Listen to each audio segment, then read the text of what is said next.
Po e presin presidentin e Shqipërisë Bajram Begaj. Këto janë stafi akademik dhe studentët e Universitetit të Tetovës që u rreshtuan në derët e tij. Pas një qëndrimit në zyrën e rektorit, presidenti Begaj së bashku me rektorin dhe të tjerët u drejtuan për në amfiteatër për të shënuar këtë vizitë me fjalime rasti, por amfiteatri ishte gjysmë i mbushur. Rreshtat e fundit, disa ishin gjysmë të mbushur e disa me nga një njeri e disa tërësisht bosh. Rektori i Universitetit të Tetovës Jusuf Zeneli shfrytëzoi rastin që të falenderojë presidentin Begaj për vizitën dhe për gjithçka që Tirana ka bërë për themelimin dhe ngritjen e UT-s. Universiteti i Tiranës, që sot është këtu rektori, së bashku me gjithë pedagogët, në momentet kur ne ishim më të vështira, ju i nderuari president i zgjatë dorën stafit ton, themeluesve të Universitetit të Tetovës dhe fal kësaj mbështetje ne së bashku kaluam ditët më të vështira. Ishte fati jonë të lindimi dhe rritimi në ato kushte dhe rrethana, por fal mbështetjes, punës, përkushtimit të juaj, ne arritëm që të marrim njohuritë e duhura në ato shtëpi të popullit ton, me tullat e kuqe dhe fatmirësisht me punë, mbështetje, bashkëpunim, arritëm që të jemi të shtrirë funksionalisht edhe në Washington DC. Faleminderit, zoti president, njëherët edhe për gjithë mbështetjen dhe për gjithë projektet të cilët i keni dhe mundoni ta ndihmoni në veçanti Universitetin e Tetovës dhe sidomos sot ishe kënaqësi e veçantë të dashur profesor që në mbështetjen e presidentit së bashku me rektorin e Universitetit të Tiranës, profesor doktor Artan Hoxha, kemi nënshkruar marrëveshjen e bashkëpunimit në mes të dy universiteteve, qoftë me fat, me këmbë të mbar. Duke folur për sakrificën dhe rëndësinë e Universitetit të Tetovës për shqiptarët e Maqedonisë së Veriut, rektori i Tiranës Artan Hoxha theks të veçantë vendosi te ligji për arsim që është bërë temë debati kohëve të fundit këtu, duke thënë se stafi i këtij institucioni duhet të kërkojë dhe insistojë në autonomi të plotë.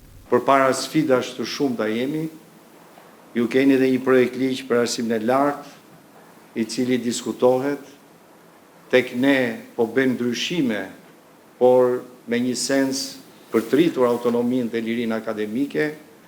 Këtu ndoshta nuk është fuqimisht ky vullnet, por ajo që duhet është që bota jonë është një botë e lirë, është një botë autonome, bazohet mbi kërkimin, bazohet mbi mendimin dhe konkluzionet e lira. Ne jemi pjesë të qeverisjes në kuptimin e mirëfillt të fjalës, po jemi pjesë e rëndësishme e shoqërisë në edukim dhe në zhvillim, por po të na mungoj kjo autonomi dhe liri, neve na mungon zemra e funksionimit si institucione arsimore. Dija dhe kërkimi shkencor janë më të rëndësishme se diploma, tha presidenti Begaj në fjalimin e tij, ku pati shumë këshilla ndaj stafit të UT-s dhe studentëve në përgjithësi që ndonjëherë tingëllonin edhe si qortime publike. Ky është progres, por progresi nuk matet vetëm me numra, sa universitete kemi. Universiteti i Tetovës ishte akt për barazi. Sot ai është test për cilësi. Sfidat janë qarta. Ju i dini më mirë se sa. Më lejoni që unë të përmend disa prej tyre që lidhen së pari me cilësinë akademike.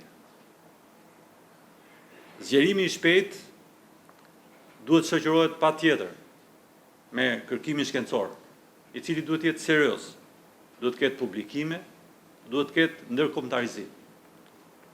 Pra diploma sot nuk mjafton, duhet të ketë përmbajtje.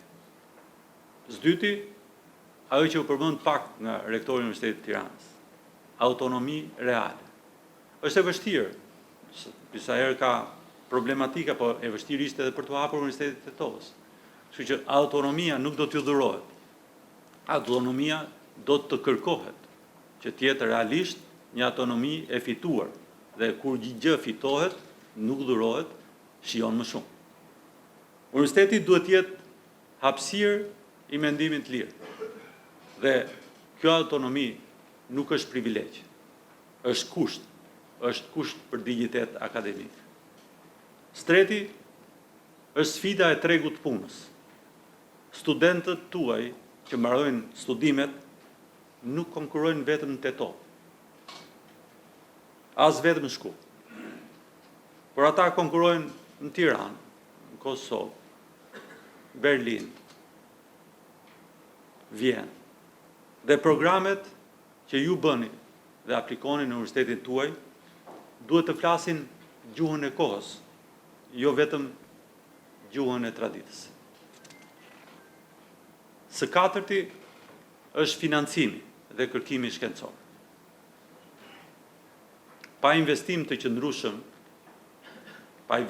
qëndrueshëm në laborator, në projekte, në partneritete me tregun dhe sipërmarrjen, universiteti rrezikon të mbetet një konsumues dijesh, jo prodhues i saj, siç duhet jetë. Por ka edhe një dimension tjetër që unë të doja që ta theksoja.